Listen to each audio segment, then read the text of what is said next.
You are tuned to Radio Maria, a Christian voice in your home. The following program is a rebroadcast of Salvation is from the Jews with Roy Showman. Hello, this is Roy Showman, and welcome again to Salvation is from the Jews, the show on Radio Maria that celebrates the Jewish roots of the Catholic faith, or, seen the other way around, that celebrates the fulfillment, the completion, the full realization of Judaism in the Catholic Church.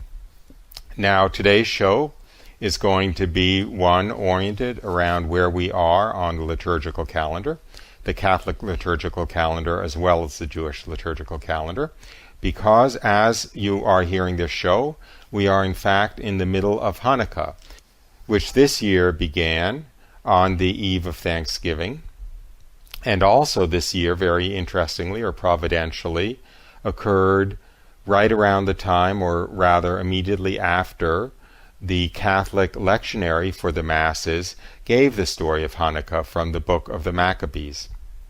If you've been to daily and Sunday Mass the last couple of weeks, you may remember those readings.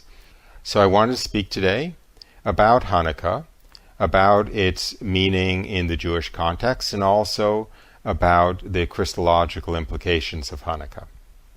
Now, the story of Hanukkah is told in the book of the Maccabees. In fact, it's recounted in both First Maccabees and Second Maccabees, which, as you probably know, are books in the Catholic Old Testament, although they are not included in the Protestant Old Testament. And in fact, right now, these days, they're not in the Jewish canon of Scripture either. The fact that they are taken very seriously within Judaism is proven by the fact that if they weren't, we wouldn't have, or rather Judaism wouldn't have, the Feast of Hanukkah, since the story of Hanukkah only occurs in the books of the Maccabees. And in fact, in the days of Jesus and in the centuries preceding Jesus, it is most likely that the books of the Maccabees were in the Jewish canon, which is in fact why they are still in the Catholic Old Testament canon, and they were simply dropped from the Protestant canon at the time of the Reformation because their references in Maccabees to the virtuous practice of praying for the dead, and therefore indirectly a confirmation of purgatory. So for theological reasons, the Protestant reformers decided that they had to be excluded from sacred scripture. Now, the Feast of Hanukkah this year began on the eve of Thanksgiving on Wednesday, November 27th at sundown. The day that it begins on our calendar varies from year to year, from around the tail end of November until the tail end of December. I mentioned this previously on a show, but the Jewish calendar is a lunar solar calendar, which means that it tries to stay in sync to some extent with the sun, but it also tries to stay in sync with the phases of the moon, such that the first day of every Jewish month falls on a new moon. Whereas the calendar that the Catholic Church uses, and therefore that basically Western civilization uses now, the calendar that we're all familiar with January through December, is a solar calendar in which the months may start on any phase of the moon, but the solar cycle always occurs on the same day of the calendar. In other words, the equinox is always falls on the same date, and the longest day of the year always falls on the same date, and so forth. So because of this, because our conventional calendar is a solar calendar and the Jewish calendar is a solar lunar calendar, there is a little lack of synchronization between the two, and a day on the Jewish calendar can fall anywhere within a range of about 5 or 6 weeks on our calendar. However, nonetheless, every year the festival of Hanukkah falls around Christmas time. It's also perhaps a little bit interesting that the date on the Jewish calendar on which Hanukkah falls is the 25th day of the month of Kislev, and therefore there is a little bit of an echo of Christmas following on the 25th day of December, since the month of Kislev falls around December, and Hanukkah does always begin on the 25th day of that month. Anyway, let me begin by telling the story of Hanukkah. First of all, a little synopsis of the story of Hanukkah. In some sense, the story begins with Alexander the Great, who lived about the 4th century BC. who conquered the entire region of the Middle East. After his death, his generals fought over the remaining kingdom, and it ended up being split up. And at the time that the immediate story of Hanukkah begins, about 170 BC, the area around Israel was under a Greek-Syrian ruler, Antiochus IV. Now, Antiochus IV tried to force the Greek culture upon the people in his territory, and the Jews in Israel were forbidden to pursue their Jewish religious practices as well as study of the Torah. Some of the religious Jews in the region took up arms to revolt, to protect their community and their religion. And the leader of that revolt was the patriarch, so to speak, of the family who became known as the Maccabees. After 3 years of fighting, or about 165 BC, the Maccabees victoriously reclaimed the temple on Jerusalem's Mount Moriah, and they prepared the temple for rededication. In fact, the word Hanukkah means dedication because the festival of Hanukkah is a festival of the rededication of the temple. The victory of the Maccabees itself was somewhat miraculous, but then when they did take possession of the temple and reconsecrate it, another miracle occurred, at least according to the Talmud, which was that the temple, being the place where the presence of God dwelled, was to have a light that burned continually. And at the end of the war, when the Maccabees retook the temple, there was only enough pure oil found to enable that light to stay lit for 1 day. But that they lit that light, and it miraculously stayed lit for 8 days until they were able to get more supplies of sufficiently pure oil and refill the lamp. So that's the second, and in some sense the culturally central miracle of Hanukkah, was the miraculous burning of that lamp for 8 days. Now, since the story of Hanukkah comes from the book of the Maccabees, I will read the account from the book of the Maccabees for a couple of reasons. One is that it is a very, very beautiful testimony of the purity of the temple and the purity of the religious Jews in the days of the temple before Christ. So as I mentioned, Judea and Israel were under the rule of a Greek emperor, Antiochus, who actually called himself Antiochus Epiphanes, which means God made manifest, which in itself shows the pagan nature of his religion at that time, making himself virtually a god, as some of the Greek and Roman emperors did. Anyway, Antiochus Epiphanes was ruling the area at the time, and with that background, let me go to the book of the Maccabees, reading from 1 Maccabees chapter 1 around verse 10. From them came forth a sinful root, Antiochus Epiphanes, son of Antiochus the king. He had been a hostage in Rome. He began to reign in the 137th year of the kingdom of the Greeks. Now that translates to about 165 BC. In those days lawless men came forth from Israel and misled many, saying, Let us go and make a covenant with the Gentiles around about us, for since we separated from them, many evils have come upon us. This proposal pleased them, and some of the people eagerly went to the king. He authorized them to observe the ordinances of the Gentiles. So they built a gymnasium in Jerusalem according to Gentile custom, and removed the marks of circumcision and abandoned the holy covenant. They joined with the Gentiles and sold themselves to do evil. Now let me add a comment here. Not only were they adopting Greek culture and wanting to basically abandon Judaism and enter into the culture and lifestyle and religion of the Greeks, but they formally abandoned the Holy Covenant, that is circumcision and the maintenance of the Jewish dietary laws and so forth. And also, frankly, in the context of building a gymnasium and adopting Greek culture, most scholars think there was also an implication that they were adopting the homosexual practices, which was common in the Greek world associated with the gymnasium and the culture of physical beauty of young men. Anyway, going back to 1st Maccabees, after subduing Egypt, Antiochus returned in the 143rd year. He went up against Israel and came to Jerusalem with a strong force. He arrogantly entered the sanctuary and took the golden altar, the lampstand, and all its utensils. He also took the table for the bread of the presence, the cups for drink offerings, the bowls, the golden censers, the curtain, the crowns, and the gold decoration on the front of the temple.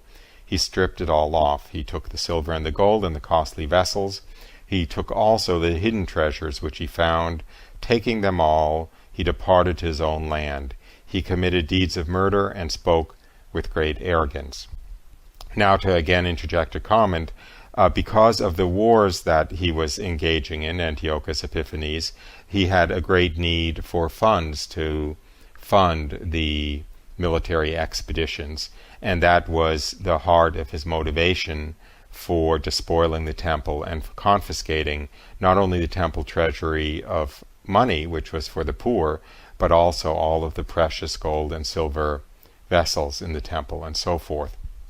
Anyway, once he had despoiled the temple, the Jews would be no longer able to offer sacrifice, would no longer be able to maintain the sacramental, covenantal system that they had in the Old Testament, which centered around temple sacrifice and temple worship. Now going back to 1st Maccabees, Israel mourned deeply in every community. Rulers and elders groaned, maidens and young men became faint, the beauty of women faded. Every bridegroom took up the lament.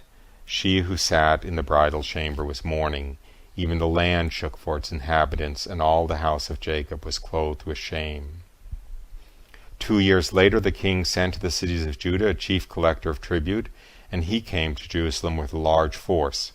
Deceitfully he spoke peaceable words to them, and they believed him, but he suddenly fell upon the city, dealt it a severe blow, and destroyed many people of Israel. He plundered the city, burned it with fire, tore down its houses and its surrounding walls, and took captive the women and children, and seized the cattle. On every side of the sanctuary they shed innocent blood. They even defiled the sanctuary. Because of them the residents of Jerusalem fled. She became a dwelling of strangers. She became strange to her offspring, and her children forsook her. Her sanctuary became desolate as a desert. Her feasts were turned into mourning, her Sabbaths into a reproach, her honor into contempt. Her dishonor now grew as great as her glory. Her exaltation was turned into mourning. Then the king wrote to his whole kingdom that all should be one people, and that each should give up his customs. All the Gentiles accepted the command of the king. Many, even from Israel, gladly adopted his religion. They sacrificed to idols and profaned the Sabbath. So again, interjecting a comment, you see that the temple sanctuary, that Jerusalem was virtually destroyed. The temple sanctuary was defiled. We know from other sources that the Greek king instituted pagan animal sacrifices, unclean animal sacrifices in the temple on the altar, even sacrificing pigs on the high altar, the pig being the emblem of uncleanness according to Jewish ritual law, and intentionally defiled the temple and made Jewish worship impossible. Continuing with 1st Maccabees, and the king sent letters by messengers to Jerusalem and the cities of Judah.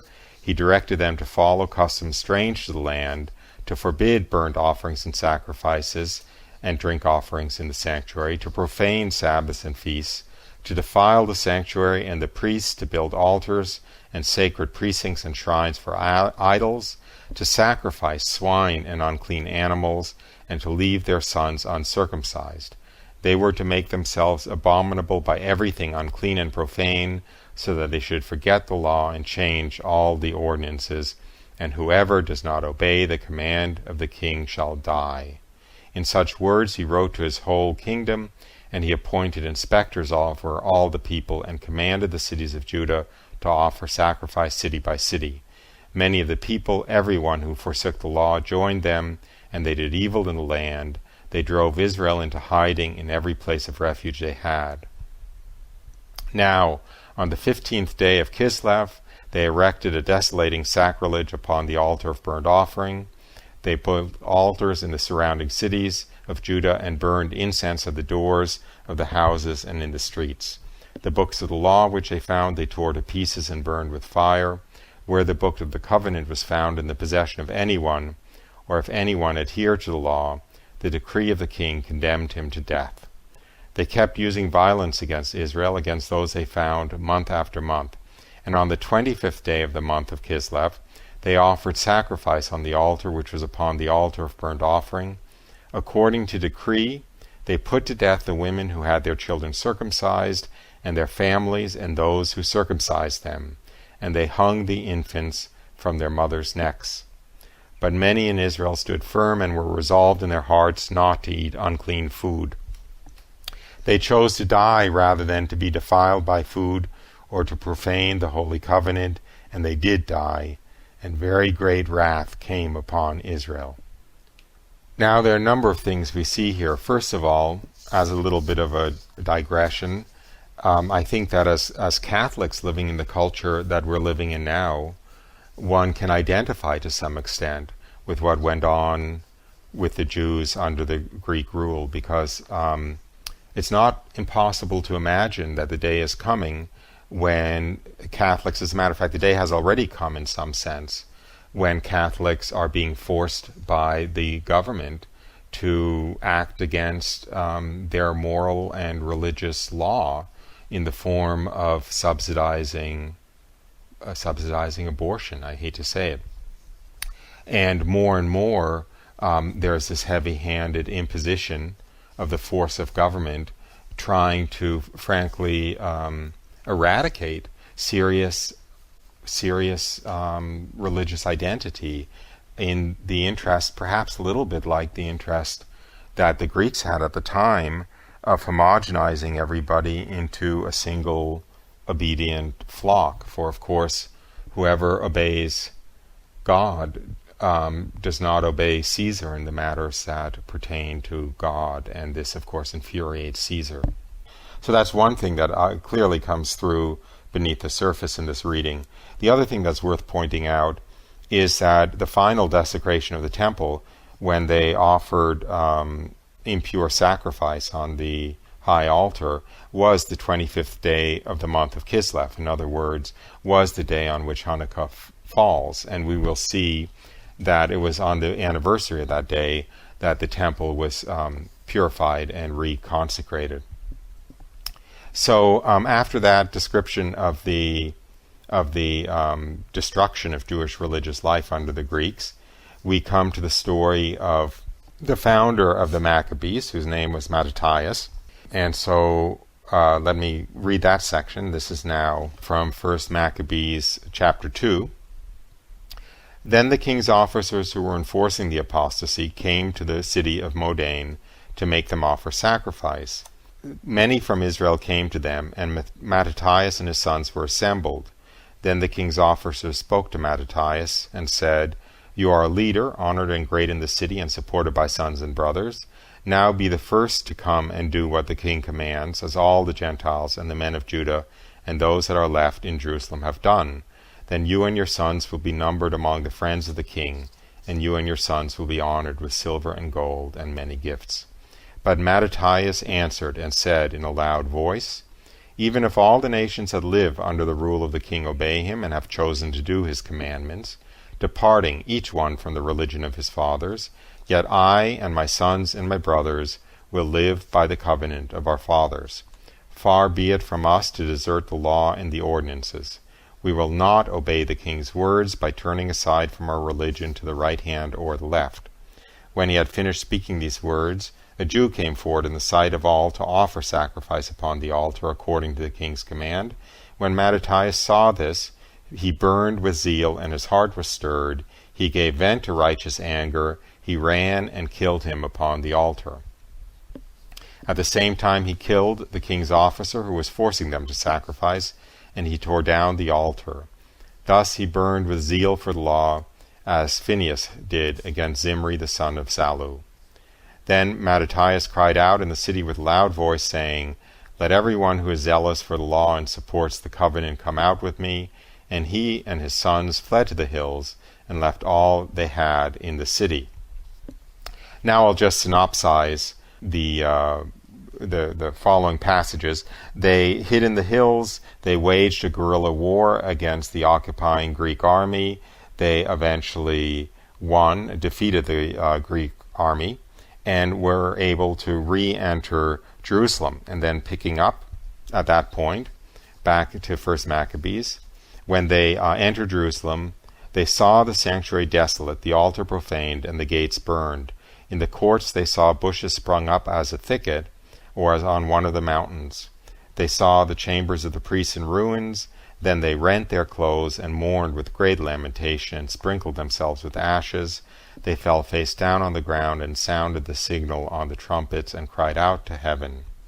Then Judas detailed men to fight against those in the citadel until he had cleansed the sanctuary. He chose blameless priests devoted to the law, and they cleansed the sanctuary and removed the defiled stones to an unclean place. Then they took unhewn stones as the law directs and built a new altar like the former one.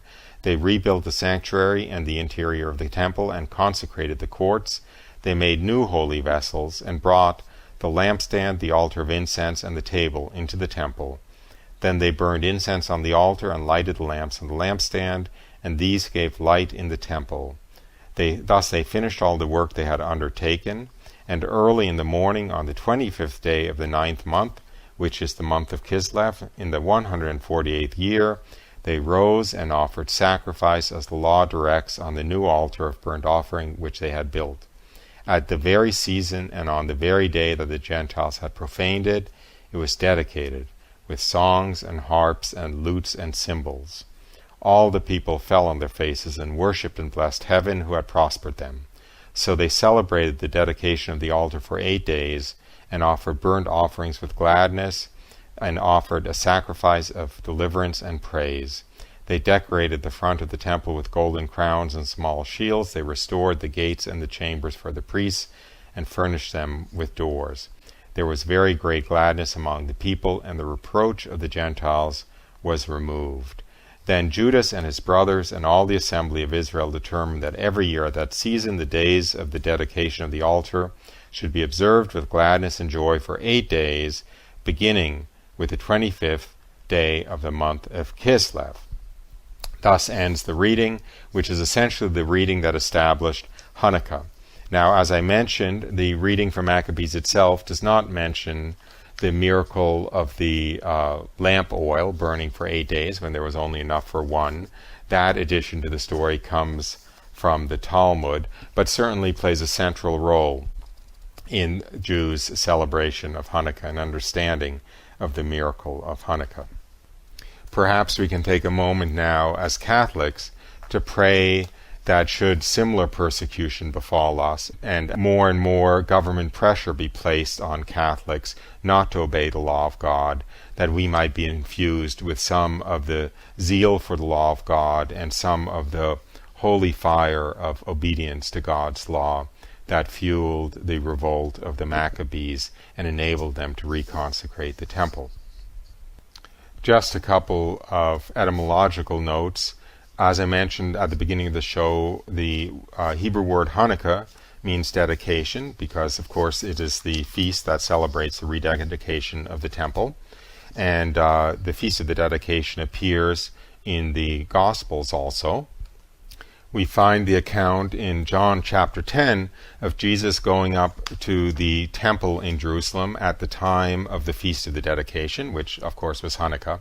And let me take a moment and read that passage from John chapter 10, beginning with verse 22. It was the feast of the dedication at Jerusalem. It was winter, and Jesus was walking in the temple in the portico of Solomon. So the Jews gathered round him and said to him, "How long will you keep us in suspense? If you are the Christ, tell us plainly."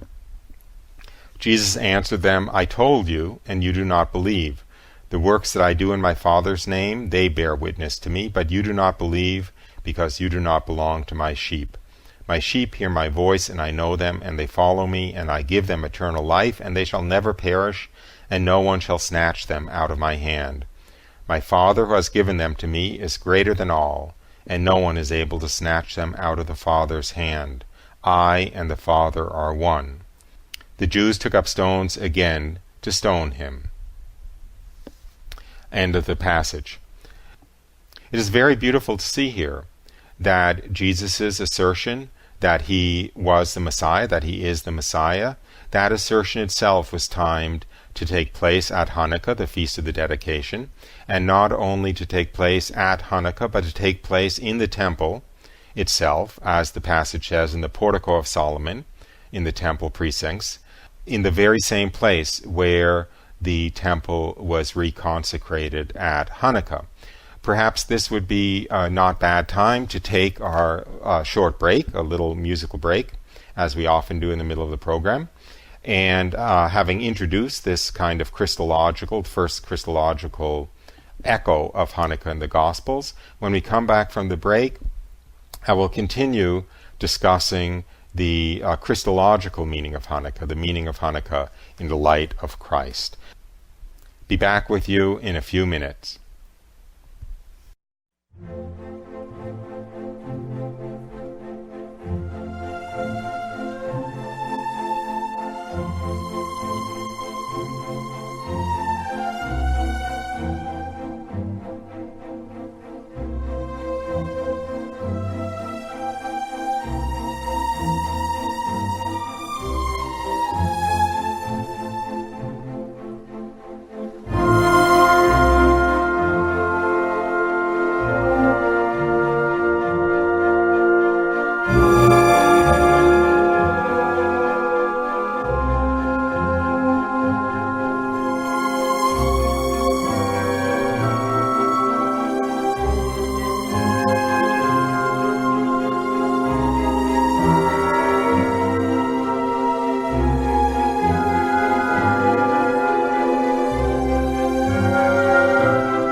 You're listening to Radio Maria, a Christian voice in your home. We now return to a rebroadcast of Salvation is from the Jews with Roy Schoeman. Hi, welcome back. This is Roy Schoeman. Welcome back to Salvation is from the Jews on Radio Maria. On our show today, which is dedicated to discussing the Feast of Hanukkah that we're in the middle of right now, and in particular also its Christological implications. Before the break, I went through the story of Hanukkah from the Old Testament, from the book of Maccabees, and also just before the break, read the passage from John chapter 10, where Jesus finds himself in the temple in Jerusalem during the Feast of Hanukkah, and announces, in fact, in unambiguous terms, that he is the Messiah, that, as he said, quote, "I and the Father are one." So why did this take place at Hanukkah, and what's this got to do with Hanukkah, and what does Hanukkah also have to do with Christmas, since Hanukkah falls pretty much at the same time of the year as Christmas?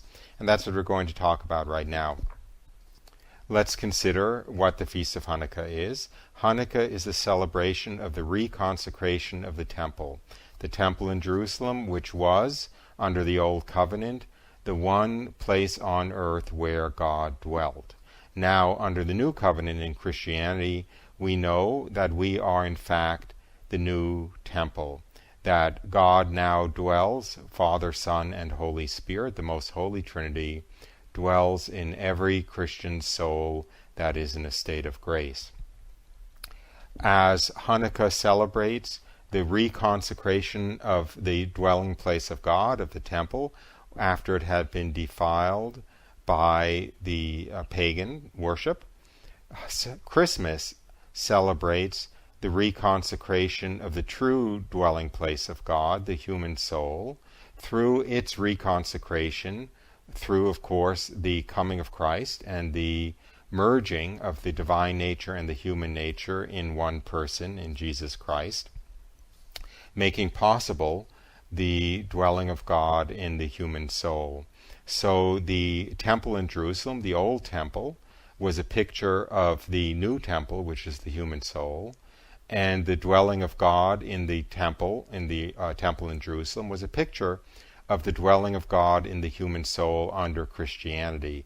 And just as God was enabled to dwell in the old temple, in the temple in Jerusalem, on the occasion of its rededication at Hanukkah, God is enabled to dwell in the new temple, in the human soul, on the occasion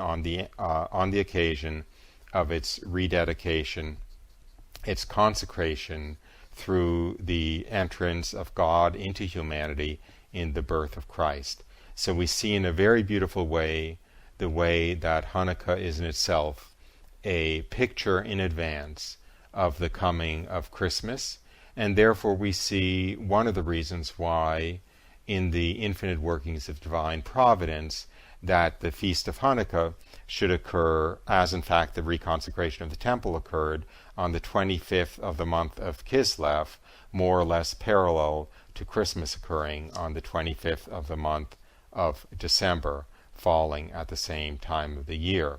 We also see through this why Jesus chose to make his announcement that, quote, "I and the Father are one," to make his announcement about him being the unification of the human nature and the divine nature during the Feast of Hanukkah in the temple itself. So just to recap, Hanukkah celebrates the reconsecration of the temple in Jerusalem, which is where in Old Testament times God dwelt on earth, after it had been defiled and God was enabled to return to dwelling in the temple. This was a typological foreshadowing of Christmas, which celebrates the incarnation, when the divine nature merged with human nature, defiled by the fall, re-establishing man's union with God and God's presence in the world in the form of his indwelling in the human soul, which is the true temple, the temple of the Holy Spirit.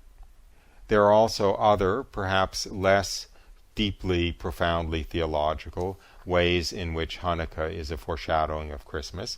First of all, the Hanukkah celebration in a Jewish home consists of lighting the menorah, an 8-branched candlestick. The first night of Hanukkah, the first candle is lit. The second night of Hanukkah, the first 2 candles are lit. The third night of Hanukkah, 3 candles are lit, and so forth until the 8th and final night of Hanukkah, when all 8 candles are lit. Now, this is obviously, even just visually, extremely reminiscent of the celebration of Advent. Of course, the first Sunday of Advent, 1 candle on the Advent wreath is lit. Then the second Sunday, the first 2 candles, and so forth, until the 4th Sunday, when all 4 candles are lit. And as the Advent wreath and the candle lighting on the Advent wreath is a picture of Christ, the true light, coming into the world until, of course, it culminates in Christmas, which is when the Word was made flesh and the true light of the world did incarnate and come into the world. So Hanukkah is the festival of lights with a similar building of a progressive increase of lights until all 8 candles are lit. When Jews celebrate Hanukkah, celebrating the festival of lights, in a way, unbeknownst to them, they're celebrating the true light coming into the world. They're celebrating the incarnation of God as man at Christmas.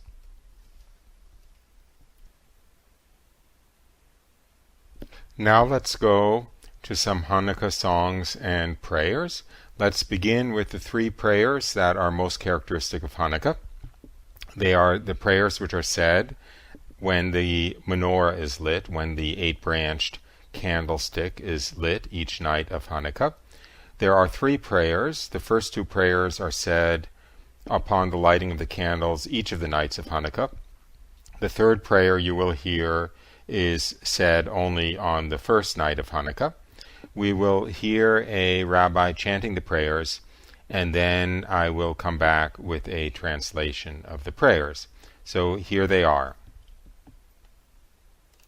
Baruch atah Adonai, Eloheinu melech haolam, asher kidshanu b'mitzvotav, v'tzivanu lehadlik ner shel Chanukah. Baruch atah Adonai, Eloheinu melech haolam, she'asa nisim laboteinu, bayamim hahem b'zman hazeh. Baruch atah Adonai, Eloheinu melech haolam, shehechianu v'kiyamanu v'higianu lazman hazeh. I hope you also found that quite moving and beautiful. Now for the translation of the prayers. First I'll recite the prayer and then I'll give the English translation. The first prayer was Baruch atah Adonai Eloheinu melech haolam asher kidshanu b'mitzvotav v'tzivanu lahadlik ner shel Hanukkah. The translation of that is, Blessed are you, O Lord our God, King of the universe, who has sanctified us with his commandments and commanded us to light the lights of Hanukkah. The second prayer that you heard chanted is Baruch atah Adonai Eloheinu melech haolam she'asa nisim labotenu bayamim hahem b'zman hazeh. Blessed are you, Lord our God, King of the universe, who performed miracles for our ancestors in those days at this time. And the third and final prayer that you heard chanted, which is said only on the first night of Hanukkah, was Baruch atah Adonai Eloheinu melech haolam shehigyanu v'kiyamanu v'higyanu lazman hazeh.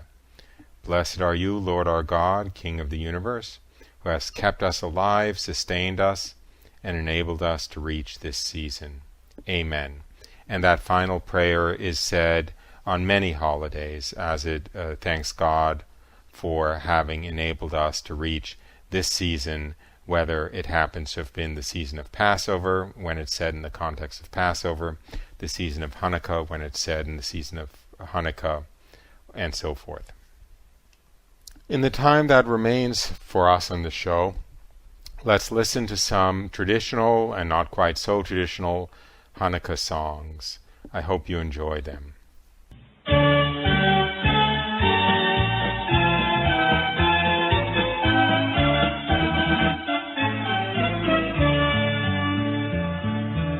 In the Beit HaMikdash long ago, the beautiful menorah lights would glow. With olive oil they burned throughout the night. light, to show to all the Torah way of life. Then once the wicked years on in pain, they broke through walls, they put out the flame.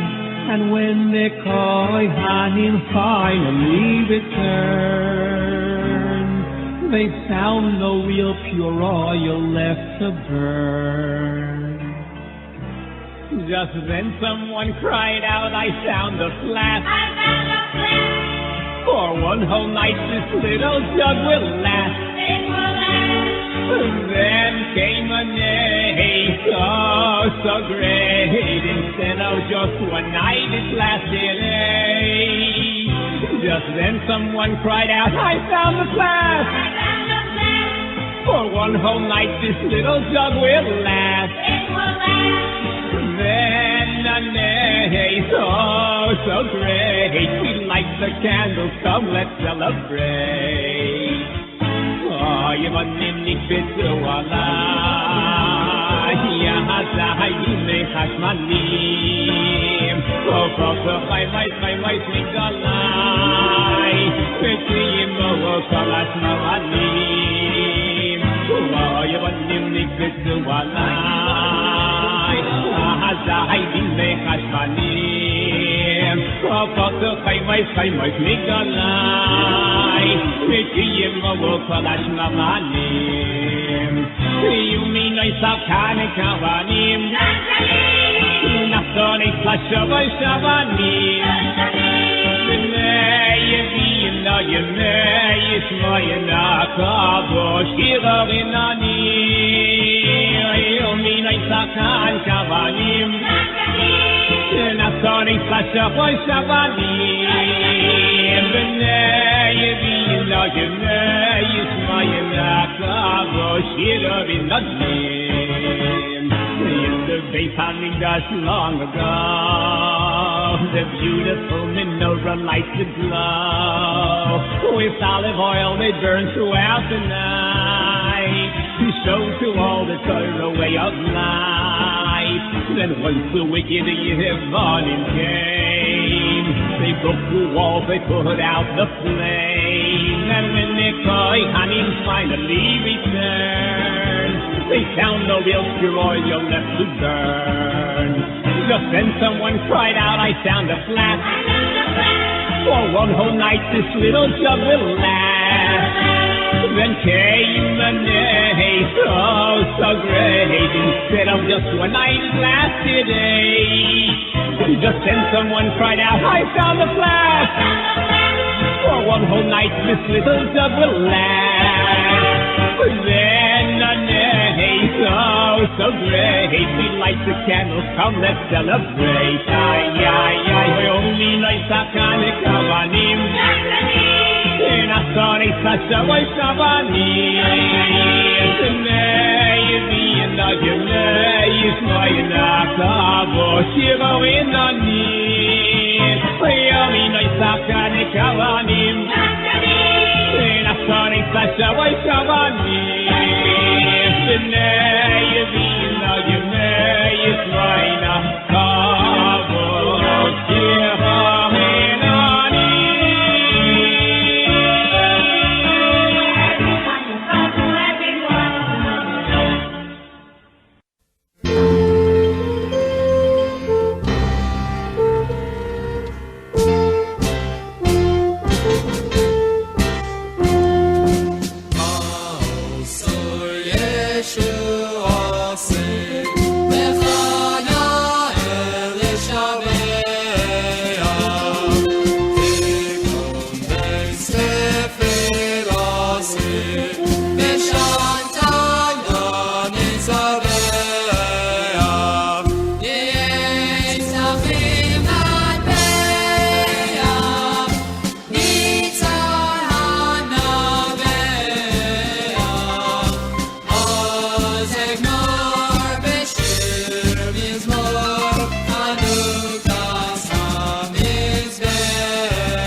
You're listening to Radio Maria, a Christian voice in your home. We now return to a rebroadcast of Salvation is from the Jews with Roy Showman.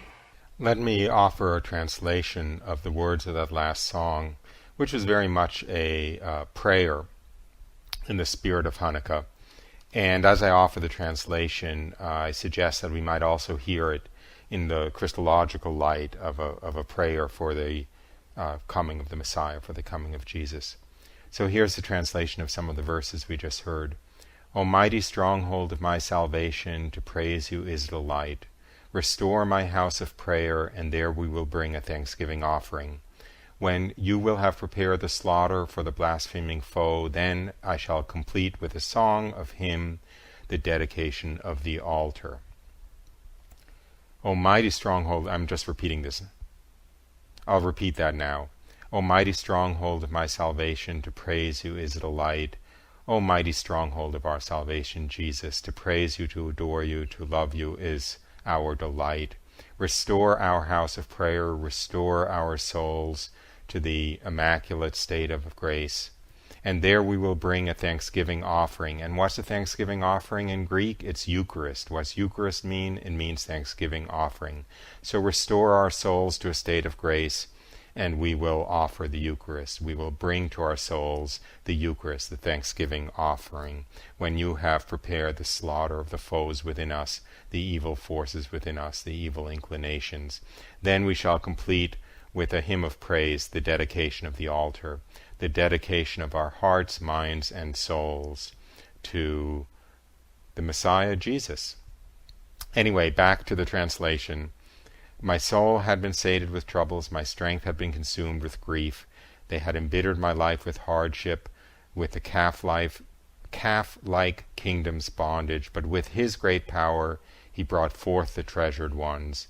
Pharaoh's army and all his offspring went down like a stone into the deep.